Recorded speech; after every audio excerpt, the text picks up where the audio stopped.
A1 TV से मैं हूं अलीशा बासी। नजर डालते हैं न्यूज हेडलाइंस पर।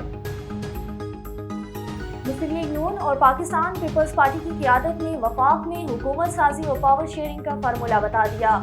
इस्लामाबाद में सरदारी हाउस में पीपी चेयरमैन बिलावल भुट्टो सरदारी, नून लीग के सदर शहबाज शरीफ और साबिक सदर आसिफ अली सरदारी ने मुश्तरका प्रेस कॉन्फ्रेंस की। न्यूज कॉन्फ्रेंस के दौरान बिलावल भुट्टो सरदारी ने कहा है कि हुकूमत साजी के लिए हमारे नंबर पूरे हो चुके हैं। शहबाज शरीफ एक बार फिर मुल्क के वज़ीर-ए-आज़म बनेंगे। उन्होंने मज़ीद कहा है कि इलेक्शन 2024 के बाद नून लीग और पीपी हुकूमत बनाने जा रही है, हमारे नंबर्स पूरे हो चुके हैं।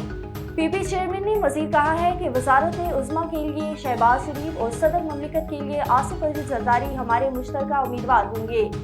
शहबाज शरीफ ने कहा है कि आज़ाद उम्मीदवार अपनी अक्सरियत दिखाएं, दिल से कबूल करेंगे। पीपल्स पार्टी और नून लीग के पास हुकूमत बनाने के लिए नंबर्स पूरे हो चुके। एक बाखबर जरिए ने दावा किया है कि पीपल्स पार्टी के चेयरमैन बिलावल भुट्टो ने साबिक आर्मी चीफ जनरल कमर बाजवा को 26 मार्च 2022 को दो टोक अल्फाज में कहा था कि अगर मिलिट्री एस्टेब्लिशमेंट ने इस वक्त की अपोजिशन पर दबाव डाला कि इमरान खान की हुकूमत के खिलाफ अदम एतमाद की तहरीक वापस ली जाए तो वो ये बात आवाम को बता देंगे।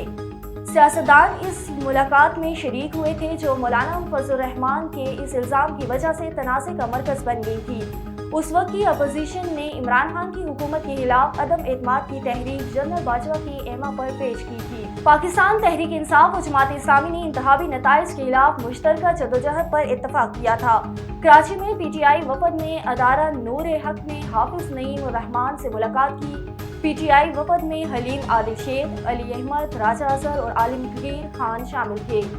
तर्जुमान जमात इस्लामी के मुताबिक मुलाकात में उम्मीदवारों के फॉर्म 45 इकट्ठे करने के लिए मुश्तरका कमेटी तश्कील दी गई थी। कमेटी में जमात इस्लामी के राजा आरिफ सुल्तान, काजी सदरुद्दीन, जबकि पीटीआई के राजा अजहर और मुबश्शिर हसन शामिल होंगे। इस मौके पर गुफ्तगू करते हुए हाफिज नईम ने कहा है कि एमक्यूएम ने किसी भी सूबाई असम्बली की नशिस्त में 5000 वोट तक नहीं लिए। उन्होंने मजीद कहा है कि फॉर्म 47 के जाली नताइज को कबूल नहीं करते, फॉर्म 45 के मुताबिक नतीजे दिए जाएंगे। अमेरिका ने गजा में जंगबंदी की करारदाद एक बार फिर वीटो कर दी। अमेरिका ने अक़वाम मुत्तहिदा सलामती कौंसिल में अलजायर की पेश की गई करारदाद को वीटो कर दिया। सलामती कौंसिल के 15 मुस्तकिल अरकान में से 13 अरकान ने करारदाद के हक में वोट देने, जबकि बरतानिया गैर हाजिर रहा। अलजायर ने गजा में इंसानी बुनियादों पर फौरी जंगबंदी की करारदाद पेश की थी। अमेरिका ने तीसरी बार गजा में जंगबंदी की करारदाद को वीटो कर दिया। हेविस्टन open under 19 squash championship Pakistan के हुज़ैफा इब्राहिम ने जीत ली। हुज़ैफा इब्राहिम ने फाइनल में अमेरिका की क्रिस्टियन कापिला को 3-0 से शिकस्त दी। हुज़ैफा की कामयाबी का स्कोर 12-10, 11-8 और 11-4 रहा।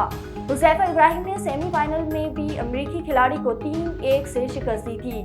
इल्म में रहे कि हुज़ैफा इब्राहिम के कैरियर का ये 35वां इंटरनेशनल टाइटल है। हेडलाइंस आपने जानी, फिलवक्त के लिए इतना ही। मज़ीद खबरों और अपडेट्स के लिए देखते रहिए A1 टीवी। A1 टीवी, सब पे नजर, अंदर की खबर।